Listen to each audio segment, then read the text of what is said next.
And right now, Iowa's new abortion law is in effect. It had been on hold for nearly a year, but an Iowa Supreme Court ruling paved the way for enforcement to start this morning at 8 o'clock. The law bans most abortions after fetal cardiac activity is detected. That's generally around 6 weeks of pregnancy. Chief Political Reporter Amanda Rooker joins us in studio tonight. And Amanda, what does the law say? Well, Laura, Stacey, this law says abortion after fetal cardiac activity is detected is banned in the state of Iowa. And as Stacey mentioned, doctors say that can be as early as 6 weeks of pregnancy before most women know that they're pregnant. After a long legal battle, Iowa's near total abortion ban is now in effect. Iowa women seeking an abortion must first receive an ultrasound to make sure no cardiac activity can be detected.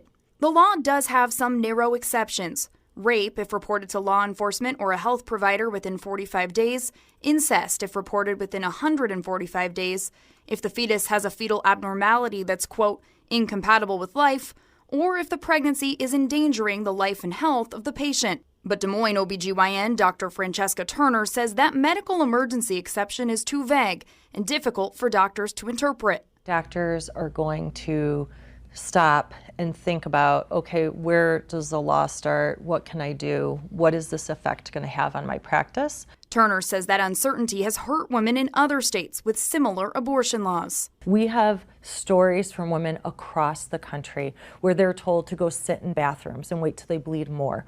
Go sit outside in a parking lot and wait until you become more septic, more sick, until we can give you standard of care medicine. But Republican state lawmaker Shannon Lundgren, who led the law through the Iowa House, says doctors should use their reasonable judgment to protect their patient.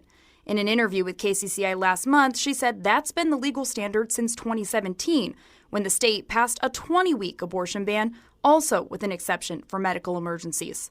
We talk about, the sky falling and we're not going to have access to reproductive health care. It's just not true, because what stands in today's law stands. And basically the timeline just shifts. Lundgren says lawmakers intentionally gave the Iowa Board of Medicine the sole authority to enforce the law. The Board of Medicine has set the rules, and in the end, the Board of Medicine will do any disciplining. So again, it's not a jury of legislators making the decision whether that doctor made the right choice or not. It's their peers that are going to be making that decision. Planned Parenthood predicts that the law will eliminate 97 to 98% of abortions in the state of Iowa. They say they plan to help patients travel out of state to access abortion. Laura?